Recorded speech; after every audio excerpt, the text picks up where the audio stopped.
The first mistake Mrs. Foster's energy team made was setting the rate of payment too high. What they do is they pay you an amount for the heat that you generate. But what's actually happened here is that they've set a rate which is higher than the cost of the fuel in the boiler.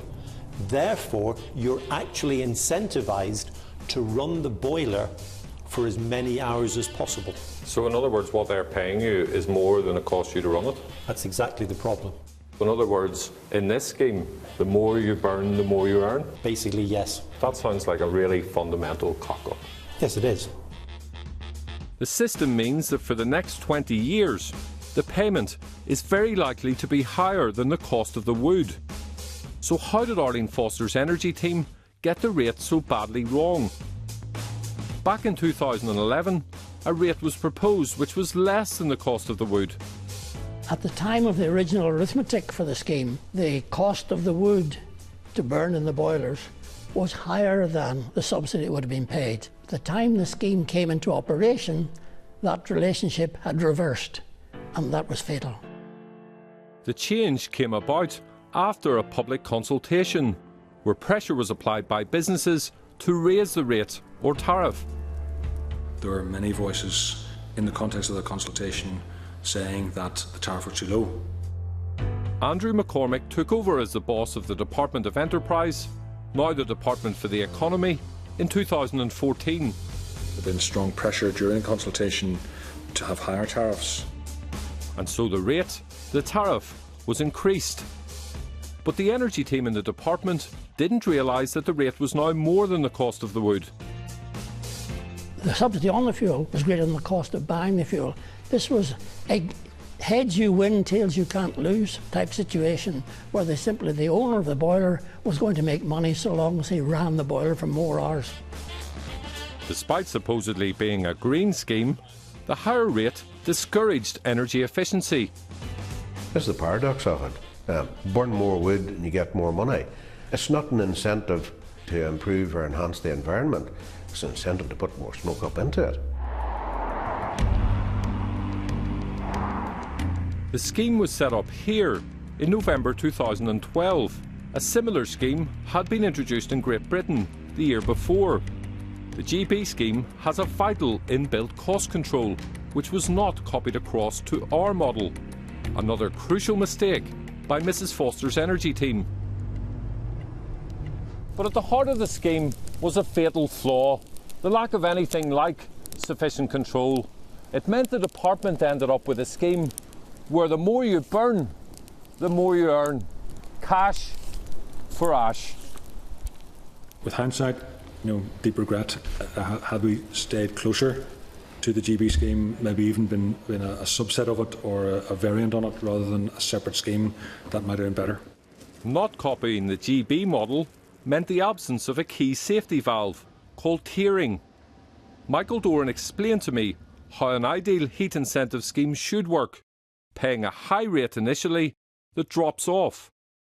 So we're drawing here a little graph of the amount of money that you're getting over the year. Okay.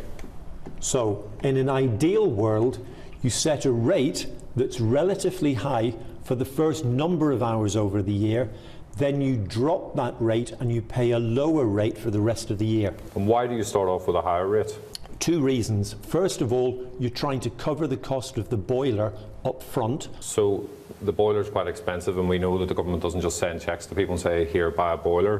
What they're doing is they're giving them a higher rate in each year in order to cover the cost of the boiler. Yeah, and then you're also trying to encourage people to be energy efficient. So that's why you drop the rate down? Yes. Because you don't want people generating heat just to get money? Yep. Okay, so that's an ideal scheme. Yeah, that's one way of doing it. Yeah. That's not the way that the scheme was introduced in Northern Ireland. Just explain to me then what we did here. Okay, we've got the same graph. Yes. So we've got a payment.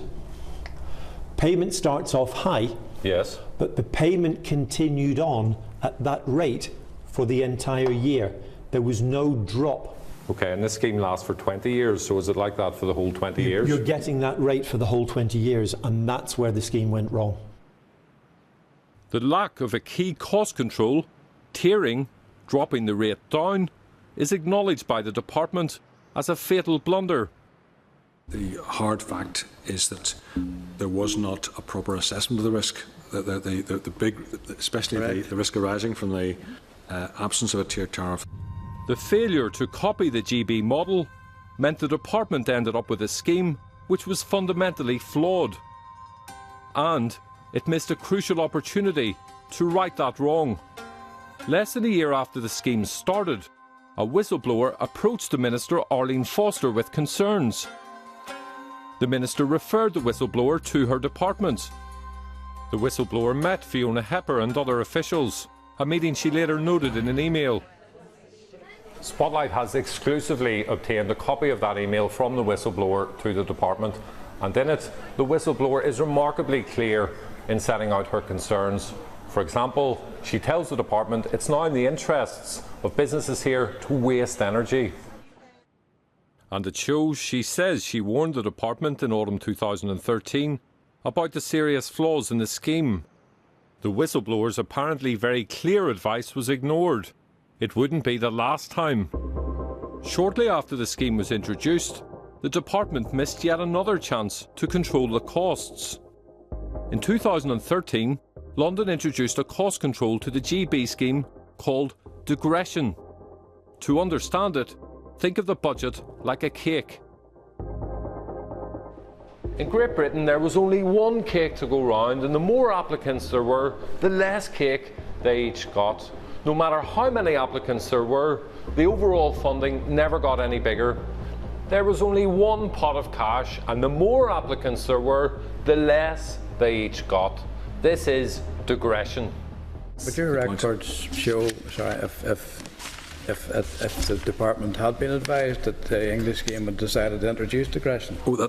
Yes, we were well aware of that, both through informal contact and indeed ministerial correspondence. So that was there, and it wasn't acted on. So despite information from London to the Minister Arlene Foster, Northern Ireland didn't have the same control.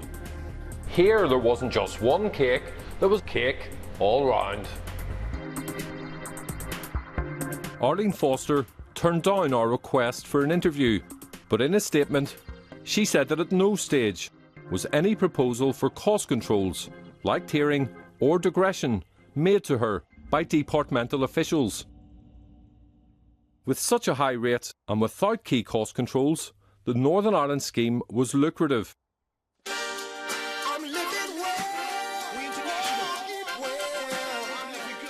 The Audit Office, which has investigated, said one industry in particular could benefit massively: the poultry business. Well, this example on the poultry industry in Northern Ireland compared to Great Britain shows the enormous difference that this enhanced subsidy was making in Northern Ireland. The profit would be £737,000. In Great Britain, the comparable profit would be £66,000. This is chicken country.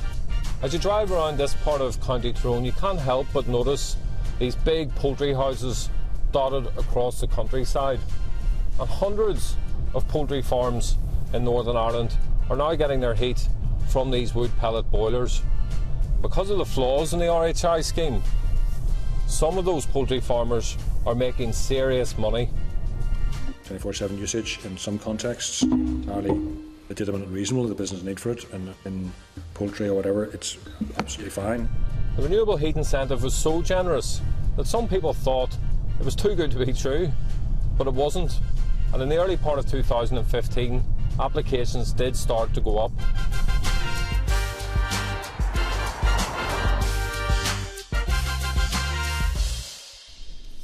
The number of applications was rising rapidly. At that stage, the department didn't really understand the root cause, but what it did know was that it was burning through cash. There was a belief, though, within the department that the Treasury was covering the money. The department would soon find out that that was another critical mistake.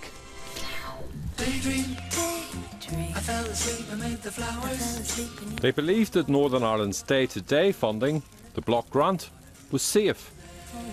It seems that the department, Andrew, would have operated from 2012 to 2015 on the basis that there was no risk to the block grant.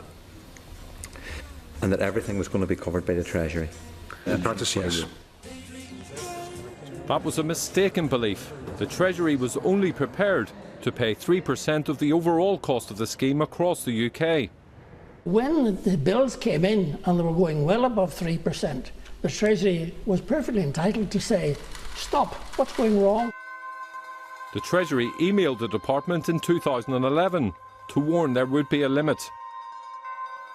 The Treasury itself did give clear indications in the early days, but this is, I'm not talking about spring of 2011, that there would be budgetary limits. It was known and understood within the department. Somehow or other that got forgotten about. Another loud alarm bell had been ignored. London had said all along there would be a limit. The department was in the middle of a crisis. It faced a massive bill which London wouldn't pay for. An attempt was made to persuade the Department for Energy and Climate Change, or DEC, in Whitehall to come up with the money. But the high point of that drama didn't happen in a grand room in Stormont.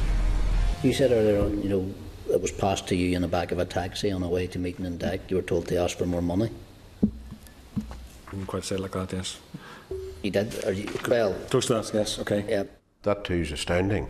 On your way to a meeting with senior people over in London, like, what impression does that give to them? They're bound to be saying, what kind of an outfit am I dealing with here?